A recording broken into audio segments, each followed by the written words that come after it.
Disney. Ryan Reynolds here with one of my best friends, Hugh Jackman. Hey, everyone. I'm so excited to be here promoting a movie that I poured my blood, sweat, and tears into.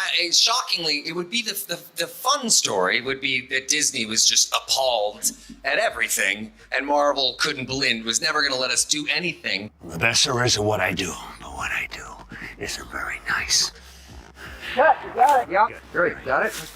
Ryan Reynolds and Hugh Jackman openly criticised Disney for what they described as woke creative interference in Deadpool 3. Why did these Hollywood legends clash with Disney, and what impact does it have on the future of the Deadpool and Wolverine franchise? Deadpool 3 delivered everything fans wanted, from hilarious banter and jaw-dropping action to an emotional twist for Wolverine that no one expected. However, behind the scenes, tensions ran high as Ryan Reynolds and Hugh Jackman clashed with Disney, fighting to preserve the edgy and bold tone that fans love. The movie's massive success has ignited debates about Disney's approach to managing its franchises and whether creative freedom still has a place in Hollywood blockbusters. Deadpool and Wolverine are not just popular characters, they've become icons of the superhero genre. Over the years, Hugh Jackman and Ryan Reynolds have perfected their roles, bringing authenticity and charisma that fans adore worldwide. Deadpool 3 built on this legacy, becoming one of Marvel's biggest post-pandemic hits with a global box office gross of over $1.3 billion. This success solidifies their status as two of the most iconic characters in modern cinematic history. Deadpool's sharp and irreverent humor shook up the superhero genre, offering a fresh alternative to family-friendly stories. With his ability to break the fourth wall, deliver biting industry commentary, and defy expectations, he quickly became a fan favorite. In contrast, Wolverine's gruff yet emotional journey has long captivated audiences, showing a character torn between violent instincts and compassion.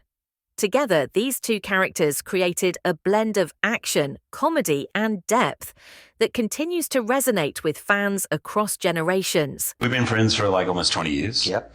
What's the secret sauce to a long-lasting Hollywood friendship?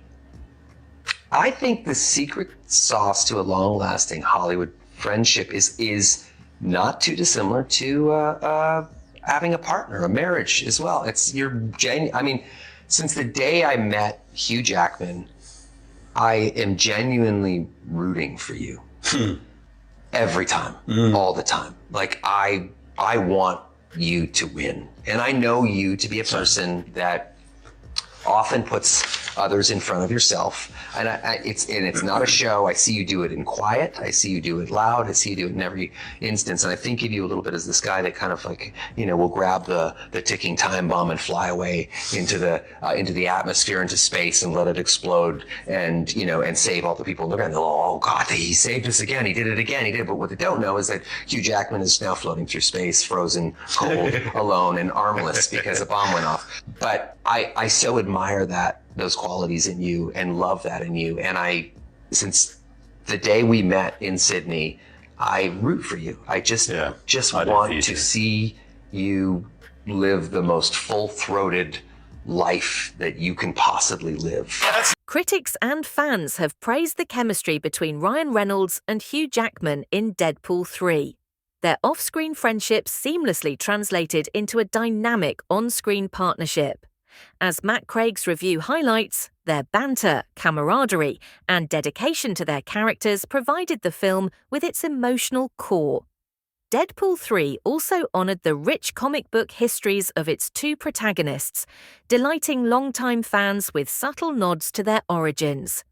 These nostalgic callbacks, paired with the actors' standout performances, made the film a must-watch event. According to Serial at midnight, the movie's success lay in its ability to balance modern humor with the weight of its characters' legacies, earning widespread acclaim. The cultural impact of Deadpool and Wolverine extends beyond the screen. These characters have become symbols of authenticity in a franchise-driven world. Their stories resonate with audiences because of their flaws, humanity, and ability to evolve with the times, not just their larger-than-life adventures. While Deadpool 3 shattered box office records with over $1.3 billion in worldwide earnings, its journey to the screen was far from smooth. Reports of creative clashes involving Ryan Reynolds, Hugh Jackman, director Sean Levy, and Disney executives surfaced early in production. The core of the conflict was the filmmakers' determination to preserve the raw, edgy tone of Deadpool and Wolverine. Known for their grittiness and irreverence, the characters presented a challenge under Disney's family-friendly banner. Don't give him a disrespect. It's No, just, absolutely not. You gotta earn it. You gotta throw a lot of bricks to make a wall, That's to get to here where we're now first build. Okay, so you're 55 now. Thank you.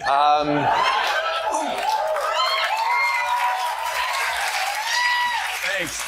I just have one quick question. How did you do this?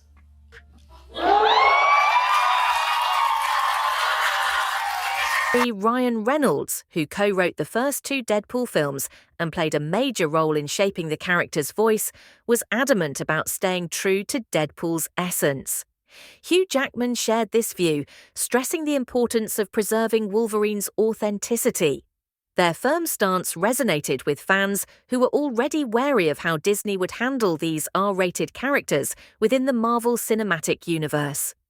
However, Disney's corporate strategy, which emphasizes diversity, equity, and inclusion, reportedly caused friction during production. While these values are commendable, some fans and industry insiders felt they clashed with the raw and unapologetic nature of Deadpool and Wolverine. A widely shared Reddit comment captured the sentiment. "We're not asking for forced agendas, just give us the characters we know and love." One of the most debated moments involved Disney executives requesting the removal of a particularly sharp line from Deadpool's script. According to Bleeding Fool, this led to a heated confrontation, with Reynolds threatening to leave the project. Ultimately, the filmmakers prevailed, and the line remained, a small but crucial victory for creative freedom. This tug-of-war highlights a larger issue with Disney's approach to its franchises.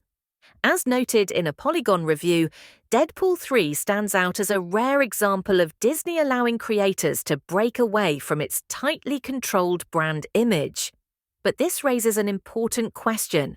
Can Disney maintain this balance in future Marvel projects, or will Deadpool 3 remain an exception? Despite these creative struggles, the film's massive success. No, man, we kept waiting for pushback. We would turn in drafts of the script, we would turn in cuts of the movie, and we waited for what we thought was the inevitable Disney or Marvel request to tone it down. Those requests never came. We had absolute creative freedom. Will we maybe see a Deadpool 4? Oh God, no. My wife and children will divorce me, and The kids will divorce you? I have no prenup with any of them. You can't I live will that. be capital B broke, and in turn, probably then doing Deadpool 4. Yeah. So we cannot make that No, happen. so yeah. You must be quite pissed off that, you couldn't make that decision for yourself. Yes, exactly. We tried, but the fans got it made. So there's a great story, too, that this is totally fan-driven in every way. People who don't know, they'll be thinking, why wouldn't the studio want to make this movie? It's a superhero movie. Everyone loves that. And it is a superhero movie, and it's got all those things. We're very excited to be joining you July 26th. Many of you are very excited, but we should set the table correctly. This film is as paper-thin as a sequel to Battlefield Earth. We're mostly going to beat each other senseless, make enemies with Disney, tell a few dick jokes, make a few jokes at my expense, make a lot of jokes at Hugh's expense, and completely sidestep Marvel's mandated after-credit sequence, which, if you haven't figured it out yet, is always just a commercial for another movie, which will invariably end with a commercial for another movie. So sit back, relax, let us lower your IQ and raise your heart rate while we travel to a vapid dreamland, a place where grown men and grown women walk around in tights. It's owned by our parent company here, Disney. They own a lot of stuff. Actually, they own this show, Jimmy Kimmel Live, ABC, Hulu, FX, FXX, ESPN, the concept of joy, water, air, and they just bought up all the global supply of insulin. Why would they need that? They don't, but they have it. Okay, fair enough. I'd written a short film for Deadpool before called No Good Deed, which played in front of Logan. And I love short films because they're just sort of a throwback. They're things that people don't invest in them that much as much anymore. But I know that Disney has a pretty storied history with short films. So I'd written this short film about Deadpool. It was going to attach to Free Guy, and it was Deadpool interrogating the hunter who had killed Bambi's mom. And they just shut that down. Ryan Reynolds and Hugh Jackman's passion for their characters set a new standard in Hollywood. Reynolds openly criticised Disney with unfiltered comments, while Jackman risked his decades-long legacy to preserve Wolverine's authenticity. If either actor had left the project, the future of Deadpool 3 and the MCU would have been significantly impacted. Their defiance not only earned fan support, but also sparked a major debate about creative freedom in Hollywood. According to Bleeding Fool, prioritizing corporate branding over storytelling poses a serious threat to the industry. Thanks to their determination, the film managed to maintain its edgy and raw tone despite compromises. For Disney, this serves as a valuable lesson. Alienating talent can be a risky move. Love what you said about wanting to entertain audiences, critics saying Disney's too woke, but you're just putting out storytelling. We are. Like, I don't really like the term woke because I think it's an umbrella term that I'm not 100% sure I even know what it means, and one could argue that sometimes it's used too liberally. That said, our primary purpose is to entertain, and where we can entertain responsibly, obviously we try to do that. We try to have a positive impact on the world. But the first thing we need to do is entertain. It's owned by our parent company here, Disney. They own a lot of stuff, actually. They own this show, Jimmy Kimmel Live, ABC, Hulu, FX, FXX, ESPN, the concept of joy, water, air, and they just bought up all the global supply of insulin. Why would they need that? Well, they don't, but they have it. Okay, fair enough. Deadpool 3 exceeded everyone's expectations, receiving praise for its unapologetic tone and faithful adaptation of beloved characters. Deadpool's signature fourth-wall-breaking humor, which directly targeted Disney, was a major highlight for fans. The meta-commentary on corporate decisions and the challenges of R-rated filmmaking was both hilarious and thought-provoking. Polygon noted that the self-aware humor perfectly captured the spirit of Deadpool. Ryan Reynolds worked tirelessly to protect this legacy, calling it a dream come true to work alongside Hugh Jackman. This movie wasn't just a hit. It set a new standard for the superhero genre, proving that originality and authenticity can still thrive in the blockbuster landscape. Shockingly, it would be the fun story would be that Disney was just appalled at everything, and Marvel couldn't believe, was never going to let us do anything. But that's on one hand. On the other hand, money. You're Disney. Your Marvel movies are not making money anymore. You're the CEO. The record-smashing summer event has officially crossed $1 billion. That's billion with a B. Oh, fuck off! You are teaming up with Hugh for Deadpool 3. Yes, I am. Very excited about that. I mean, that would be. That's so fun. But Wolverine, he's Wolverine. Wolverine. Yeah, we figured out a way to do it that's Hugh Jackman approved and Kevin Feige approved, where we're completely protecting the legacy of Logan the way it was left off. We wouldn't mess with that. And I'm really excited. But as I've gotten a little bit older, I'm lucky that I get to work in this industry, and particularly incredibly fortunate that I get to work in it this long. But I really want to work with people that are either immensely talented or people that I love and that I'm genuinely best friends with. And unfortunately, Hugh does not qualify as either of those. But I am excited because I'm a low. Fans welcomed Hugh Jackman's return as Wolverine with open arms. The brutal fight scenes once again showcased why Wolverine is one of Marvel's most beloved anti-heroes. Serial at Midnight noted that the action sequences struck a perfect balance between visceral combat and emotional stakes. A surprise cameo further excited fans, tying into the future of the MCU. Fan theories flooded Reddit, and hashtags trended on Twitter. Deadpool 3 wasn't just a movie, it was a cultural phenomenon.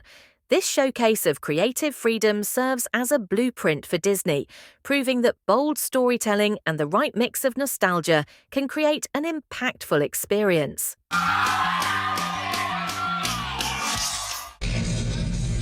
Behind you look a little bit like Henry. Oh! The Halloween legends are true.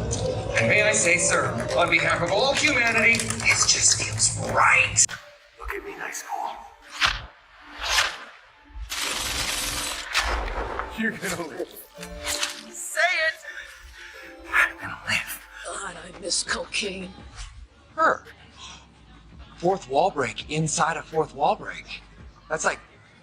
I remember the day. It was August 14th, 2022, driving down the LIE in New York. And I was like, oh, what do you want to do? It was in my head. The kids had their headphones, and I was like, what do you want to do? And like, what do you want to do? I went, I want to do Deadpool Wolverine. Sorry, it was Wolverine Deadpool when I was thinking about it. But I just thought I really want to do it, and I pulled over and I rang Ryan. And I said, dude, I don't know where you're at. I know you're shooting. I think you're getting ready to shoot, but please tell me we can do this movie. And he said, are you okay? You're ringing me. No one rings on the phone anymore. They text. They text. Everyone texts. Anyway, he said yes. And thankfully, Feige and everyone at Marvel and Disney said, let's see that movie is going to be $1 billion, but it is now officially Deadpool and Wolverine is most successful R-rated movie at the domestic box office. What is your favorite thing about our friendship in real life? That's, That I could tell you anything. Dogpool. Now we're getting crazy in terms of like branching out. You want to keep it sort of small and personal, but Dogpool would be a fun character to incorporate. Come on, girl!